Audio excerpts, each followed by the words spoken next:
നമസ്കാരം. Just decode ചാനലിലേക്കും Mahabharata പര്യടനത്തിൻ്റെ പുതിയ എപ്പിസോഡിലേക്കും സ്വാഗതം.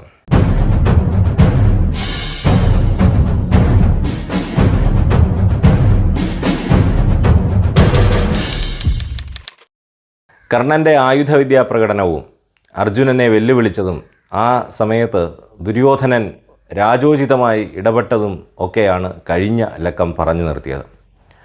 ദുര്യോധനനിലെ നായകത്വത്തെ അല്ലെങ്കിൽ ദുര്യോധനനിൽ ജന്മസിദ്ധമായിട്ടുള്ള ആ രാജ പദവിയെ നമുക്ക് കഴിഞ്ഞ എപ്പിസോഡിൽ കാണാൻ സാധിച്ചു. ഒപ്പം ഇവരുടെ കിടമത്സരം തുടങ്ങിയതിനെയും അല്ലെങ്കിൽ പാണ്ഡവരും കൗരവരും ഒരിക്കലും ഒന്നിച്ചു പോവുകയില്ല എന്ന കാര്യവും അവിടെ ചൂണ്ടിക്കാട്ടപ്പെട്ടു. പിന്നെ ഏത് തരത്തിലായാലും ആരൊക്കെ തമ്മിൽ യുദ്ധം ചെയ്താലും അതിൽ വേദനിക്കുന്ന ഒരു മാതൃഹൃദയം ഉണ്ടാകും എന്ന് കുന്തിയിലൂടെയും വരച്ചു കാട്ടപ്പെട്ടു. അങ്ങനെ രാജാക്കന്മാരുടെ അല്ലെങ്കിൽ രാജകുമാരന്മാരുടെ പഠനകാലം കഴിഞ്ഞു. ഇനി വാക്കനുസരിച്ച് ദ്രോണർക്കുള്ള ദക്ഷിണ നൽകാനുള്ള സമയമാണ്. പ്രതികാരം അത് വീട്ടാനുള്ളതാണ്. ഇപ്പോഴത്തെ ഒരു മാസ് ഡയലോഗാണത്. പക്ഷേ അന്നേ തന്നെ ദ്രോണർ അതിന് ഒരുമ്പെട്ടിരുന്നു. ഇതുകൊണ്ടാണ് ഇതിഹാസങ്ങളിൽ അല്ലെങ്കിൽ മഹാഭാരതത്തിൽ ഇല്ലാത്തത് ലോകത്ത് ഒരിടത്തും ഉണ്ടാവുകയില്ല എന്ന് പറയുന്നത്. ദ്രോണർ തൻ്റെ ശിഷ്യന്മാരോട് ആവശ്യപ്പെടുന്നത് ദ്രുപദനെ പിടിച്ചുകെട്ടി തൻ്റെ മുന്നിൽ കൊണ്ടുവരണം എന്നാണ്. നമുക്കറിയാം ദ്രുപദൻ്റെ പഴയ കഥ. ഒരേ ആശ്രമത്തിൽ ഒരേ ഗുരുവിന് കീഴിൽ ഒരുമിച്ച് പഠിച്ചവർ. പിന്നീട് ഒരാൾ രാജാവാകുന്നു. ദ്രോണർ ഒരു ദരിദ്രനായ ബ്രാഹ്മണനും അല്ലെങ്കിൽ ദരിദ്രനായ ഒരു ഗുരുവായിട്ടും തുടരുന്നു. ദ്രുപദൻ രാജാവും ദ്രോണർ ദരിദ്രനും. അങ്ങനെയിരിക്കവേ രാജകൊട്ടാരത്തിൽ തന്നെ കാണാനെത്തിയ ദ്രോണനെ ഒട്ടും സന്തോഷത്തോടുകൂടിയല്ല അല്ലെങ്കിൽ ഒട്ടും ഹാർദമായല്ല ദ്രുപദൻ സ്വീകരിക്കുന്നത്. മറിച്ച് വളരെ കുത്തുവാക്കുകൾ പറഞ്ഞ് അയാളെ അപഹസിക്കുകയും ചെയ്തു.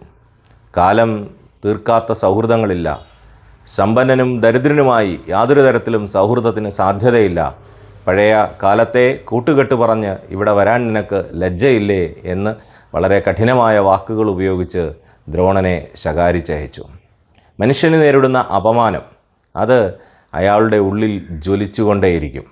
അത് എത്ര ചെറിയ വ്യക്തിയായാലും എത്ര നിസ്സാരനായ വ്യക്തിയായാലും അയാളുടെ ഉള്ളിൽ ആ അപമാനം ജ്വലിച്ചുകൊണ്ടേയിരിക്കും. ദ്രോണനിൽ ജ്വലിച്ചിരുന്നത് ഈ അപമാനമായിരുന്നു. അങ്ങനെ ദ്രോണർ അതുകൊണ്ട് തന്നെയാണ് ആവശ്യപ്പെട്ടത് തൻ്റെ ശത്രുവായ അല്ലെങ്കിൽ തന്നെ അപമാനിച്ച ദ്രുപദനെ പിടിച്ചു കെട്ടിക്കൊണ്ടുവരണം എന്ന ഒരു കാര്യമാണ് ശിഷ്യന്മാരോട് ഗുരുദക്ഷിണയായി ദ്രോണർ ആവശ്യപ്പെടുന്നത്. ഇത് കേട്ടപാടെ ദുര്യോധനൻ ഉൾപ്പെടെയുള്ള കൗരവരും അർജുനനോടൊപ്പമുള്ള അല്ലെങ്കിൽ യുധിഷ്ഠിരനോടൊപ്പമുള്ള പാണ്ഡവരും യുദ്ധസന്നദ്ധരായി ദ്രുപദനെ പിടിക്കുന്നതിനായി പാഞ്ചാല രാജ്യത്തേക്ക് യാത്ര തിരിക്കുന്നു. ദ്രുപദൻ്റെ രാജ്യമാണ് പാഞ്ചാലം. അങ്ങനെ അവർ ചെന്നു. ദുര്യോധനൊക്കെ ഈ കാര്യമൊന്നും മനസ്സിലാക്കാതെ ആദ്യമേ ചാടിക്കേറി യുദ്ധത്തിന് ഇറങ്ങിത്തിരിച്ചു. അപ്പോൾ അർജുനൻ പറഞ്ഞു, നമുക്ക് ഈ കളി മാറി നിന്ന് കാണാം, അവർ പോയിട്ട് വരട്ടെ, ഇവരെ കൊണ്ട് കൂട്ടിയാൽ കൂടുകയില്ല എന്ന് പറഞ്ഞു. അല്ലെങ്കിലും ഈ വലിയ വീരന്മാരായിട്ടുള്ളവർ ക്രെഡിറ്റ് പങ്കുവെച്ച് പോകാൻ താല്പര്യമില്ലാത്തവരാണ്. അർജുനൻ ഒരുപക്ഷെ അവരോടൊപ്പം ചേർന്നെങ്കിൽ അർജുനൻ യുദ്ധത്തിൽ വിജയിക്കുകയും അതിൻ്റെ ക്രെഡിറ്റ് എല്ലാവർക്കുമായി ഇരിക്കുകയും ചെയ്തേനെ. ഏതായാലും ദ്രുപദൻ്റെ രാജധാനിയിൽ കടന്ന് കൗരവന്മാർ ആ നഗരത്തിൽ വലിയ യുദ്ധം കാഴ്ചവെക്കുന്നു. പക്ഷേ ദ്രുപദനെ യുദ്ധത്തിൽ തോൽപ്പിക്കാനൊന്നും പറ്റുന്നില്ല. ഈ കർണൻ നേരത്തെ തൊട്ടു മുൻപ് അർജുനനേക്കാൾ വലിയ വീര്യം പ്രദർശിപ്പിച്ചു എന്നൊക്കെ പറഞ്ഞ കർണൻ ഉൾപ്പെടെയുള്ളവരെ അവിടെ പരാജയപ്പെടുത്തുന്നു. കർണനെ ഞാൻ ബഹുമാനിക്കുന്നതും കർണനെ ഞാൻ വലിയ കഥാപാത്രമായിട്ട് കാണുന്നതും വീര്യത്താലല്ല, മറ്റു ചില ഗുണത്താലാണ്. പല സ്ഥലത്തും കർണൻ അർജുനനോട് തോറ്റിട്ടുള്ള ചരിത്രമാണ് മഹാഭാരതം വായിച്ചാൽ കാണുക. ഒരു മത്സരപ്പയറ്റിൽ വലിയ വീര്യം കാണിച്ചുവെങ്കിലും യഥാർത്ഥത്തിൽ പലപ്പോഴും കർണന് അവസാന യുദ്ധത്തിലൊഴികെ അർജുനനെ ഒന്ന് പരാജയപ്പെടുത്താനോ ഒന്ന് ക്ഷീണിതനാക്കാനോ സാധിച്ചിട്ടില്ല എന്നുള്ളതാണ് വസ്തുത. എന്നിരുന്നാലും കർണൻ ഉൾപ്പെടെയുള്ളവർ യുദ്ധത്തിൽ പരാജയപ്പെടുന്നു. നാട്ടുകാർ പോലും ഇവരെ കൈകാര്യം ചെയ്യാൻ ഇറങ്ങി എന്നുള്ളതാണ് രസകരം.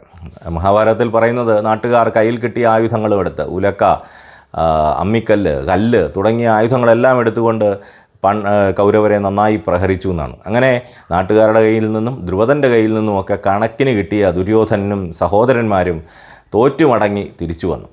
അങ്ങനെ തിരിച്ചു വന്നപ്പോൾ അർജുനൻ പറഞ്ഞു, ഇനി നമ്മുടെ ഊഴമാണ്, നമുക്ക് നമ്മുടെ കഴിവെന്താണെന്ന് കാണിച്ചു കൊടുക്കാം. അവർ യുദ്ധത്തിനിറങ്ങിയപ്പോൾ അർജുനൻ തന്നെ യുധിഷ്ഠിരനെ തടഞ്ഞു. വേണ്ട, ചേട്ടൻ വരണ്ട, ചേട്ടൻ ഇവിടെ ഇരുന്നാൽ മതി.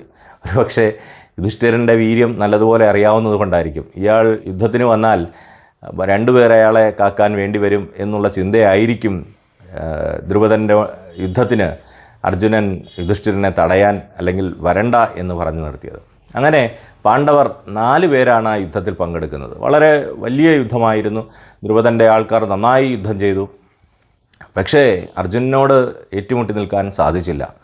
ഒടുവിൽ ദ്രുപദൻ്റെ തേരാളിയെയും കുതിരകളെയും രഥത്തെയും ഒക്കെ തകർത്തുകൊണ്ട് അവരെ മുറിവേൽപ്പിച്ച് കൊല്ലുന്നില്ല. അർജുനൻ ഈ യുദ്ധത്തിൽ പലരെയും കൊല്ലുന്നില്ല, അവരെ തോൽപ്പിച്ച് തിരിച്ചോടിക്കുന്നു. ദ്രുപദനുമായി നേരിട്ട് യുദ്ധം ചെയ്യുന്നു. അവസാനം ദ്രുപദൻ്റെ വില്ലും ഞാണുമെല്ലാം തകർത്ത് ആ തേർത്തട്ടിലേക്ക് അർജുനൻ വാളെടുത്ത് പ്രവേശിച്ച് ദ്രുപദനെ നിഷ്പ്രയാസം ബന്ധനസ്ഥനാക്കുന്നു. അങ്ങനെ ബന്ധനസ്ഥനാക്കിയ ദ്രുപദനുമായി ദ്രോണൻ്റെ സമീപത്തേക്ക് വരുന്നു.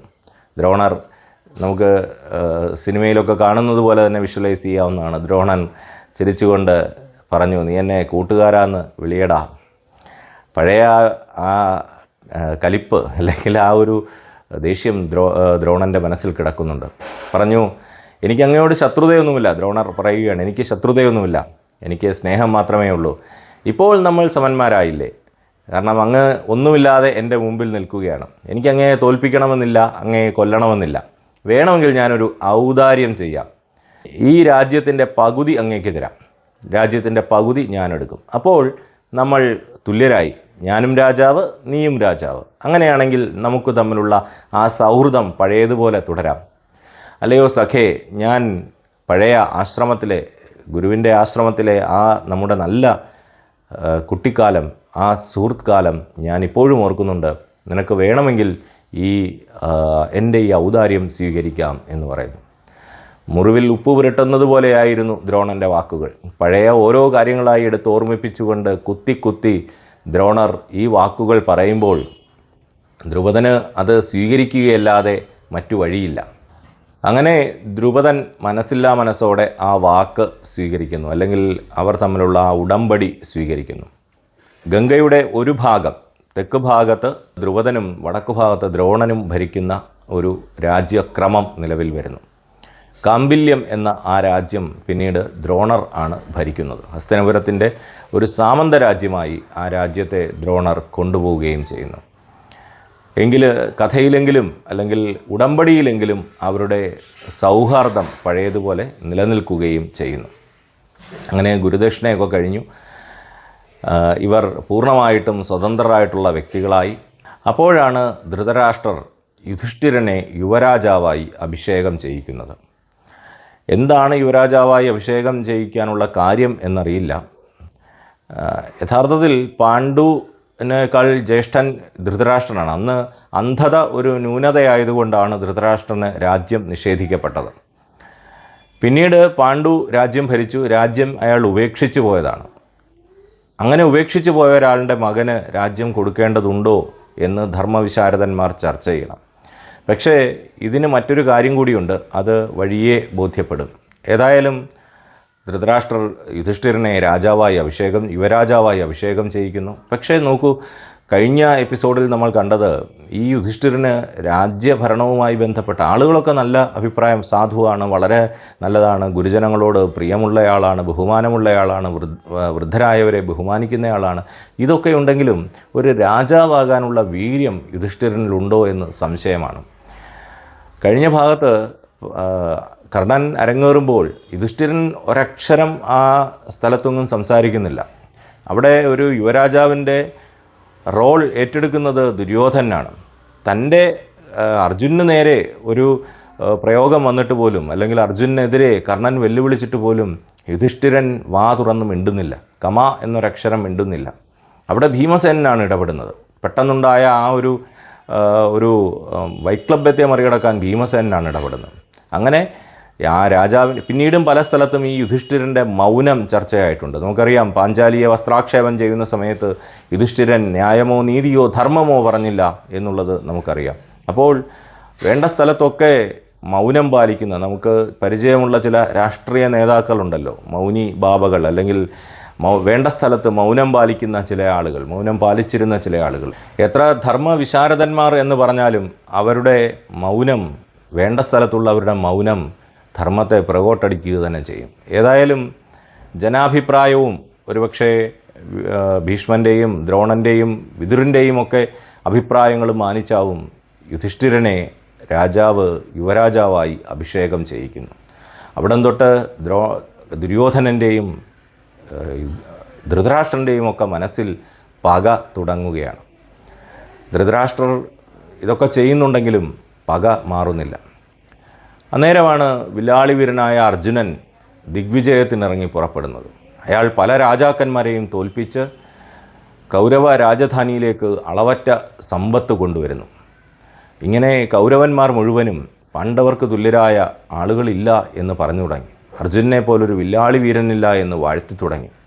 ഇടയിൽ ദുര്യോധനൻ ബലരാമൻ്റെ ശിഷ്യനായി ചേർന്നുകൊണ്ട് ഗദായുദ്ധത്തിൽ വലിയ പ്രാവീണ്യവും നേടുന്നുണ്ട്.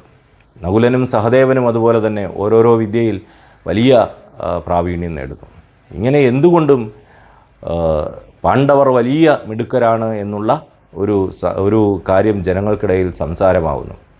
അന്ധനായ ധൃതരാഷ്ട്രന് വലിയ മനശ്ചാഞ്ചല്യം ഉണ്ടാക്കുന്ന, മനക്ലേശം ഉണ്ടാക്കുന്ന വാക്കുകളാണ് കേട്ടത്. അയാൾ തൻ്റെ ഒരു മന്ത്രിയെ വിളിക്കുന്നു. കണികൻ എന്നാണ് ആ മന്ത്രിയുടെ പേര്. ആ മന്ത്രി രാജാവിൻ്റെ ഹിതമനുസരിച്ച്, രാജാവിൻ്റെ മനമനുസരിച്ചുള്ള ഉപദേശങ്ങൾ കൊടുക്കുന്നു. വളരെ രസകരമായ ഒരു കഥയിലൂടെയാണ് കണികൻ ഉപദേശം കൊടുക്കുന്നത്. ഉപദേശത്തിൻ്റെ സാരം ഇത്രയേ ഉള്ളൂ: നിങ്ങൾ തക്കം പാർത്തിരുന്ന് പാണ്ഡവരെ കൊല്ലണം, പാണ്ഡവരെ ഇല്ലാതാക്കണം. ആ ഉപദേശത്തിനായി രസകരമായ ഒരു കഥ പറയുന്നുണ്ട്. ആ കഥ നമുക്ക് അടുത്ത ലക്കം കേൾക്കാം.